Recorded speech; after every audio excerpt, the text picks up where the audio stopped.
मेरे के जो है जिन्हें बिना किसी पूर्व सूचना के निष्कासित कर दिया था, वो अस्पताल के मुख्य द्वार पर धरने पर बैठे थे।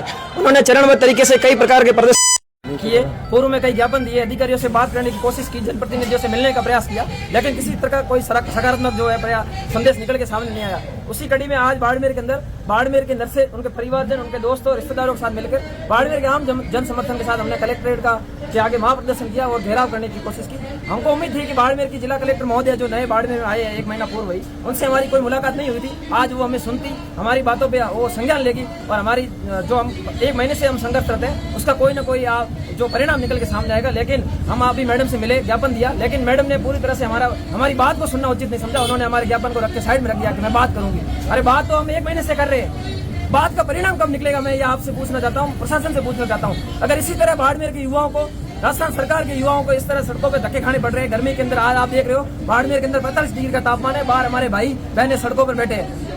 क्या ये बाड़मेर के नागरिक नहीं है? क्या इन्होंने जनता नेताओं को वोट नहीं दिया? क्या ये प्रशासन के साथ में कदम से कदम मिलाकर काम नहीं कर रहे थे? क्या इन्होंने हॉस्पिटल के अंदर सेवाएं नहीं दी? क्या इन्होंने स्थानीय जो हमारे बाड़मेर की जनता है उसकी सेवा नहीं की? कोरोना जैसी महामारी आई तब यही सेवा देने के लिए सबसे पहले हॉस्पिटलों में खड़े थे। जब आपका भाई आपको हाथ में लगा रहा था, आपके परिजन बॉडी लेने के लिए नहीं आ रहे थे। मैंने मेरी आंखों से देखा है, एक पत्नी की डेथ हो गई, पति मना कर रहा है मैं उसकी बॉडी नहीं लूंगा।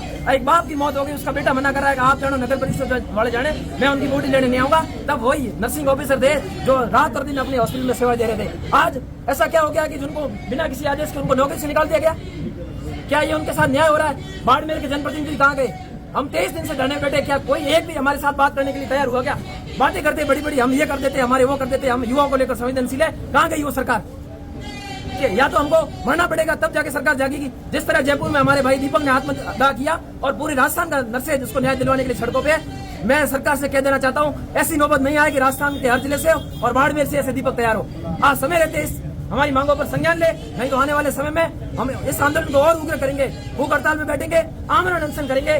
जब तक जीतेंगे नहीं तब तक लड़ेंगे, चाहे मरना पड़े तो मरेंगे, लेकिन हम हमारा जो हक है उसको लेकर रहेंगे। ये हम किसी से भीख नहीं मांग रहे, हम हमारे हकों की लड़ाई मांग रहे हैं। जब आपको जरूरत थी, आपने 4 साल हमसे काम करवाया, रात और दिन करवाया, ईमानदारी से करवाया, ना मात्र के वेतन में करवाया। आज जब हमारे को हमारा हक देने की बारी आई तब आप सबने हाथ खींच लिया, हमको बाहर निकाल दिया। क्यों?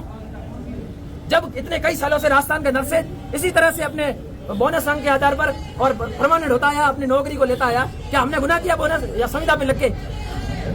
आपको जब हमारे को इसी तरह निकालना था तो पहले लगाया क्यों? और जब लगा दिया, 4 साल हमारा उपयोग कर लिया, जब हमने हमारी पढ़ाई छोड़ दी, हमने हमारा सब कुछ छोड़ दिया, हमने हमारी ड्यूटी भी के ऊपर ध्यान दिया, हमने काम किया, और आज जब आपको जरूरत नहीं तब आपने कहा घर चले जाओ। अरे कम से कम 1 महीना पहले बताते सही कि हम आपको फलानी तारीख को निकाल देंगे, आप अपना नया काम देखो। सुबह जब साइन करने जाते थे बोलते आपकी ड्यूटी नहीं है। देखिए, मैं आपके माध्यम से प्रशासन के ऑफिस के आगे खड़ा हूँ, प्रशासन को भी कह देना चाहता हूँ और आपके माध्यम से हमारे राजस्थान सरकार के जो जनता है, जनप्रतिनिधि है, सरकार है, उनको भी कह देना चाहता हूँ, अगर समय रहते हमारी नर्सेज की मांगों पर वाजिब कार्रवाई नहीं हुई तो आने वाले दिनों में बाड़मेर के नर्सेज, ये चेहरे आप नोट कर लो, कैमरे के सामने बोल रहा हूँ, हम भूख हड़ताल में बैठेंगे, आमरण अनशन करेंगे, मरना पड़ा तो मरेंगे, लेकिन हमारे भाइयों को न्याय दिलवा के रहेंगे। जय हिंद, जय भारत।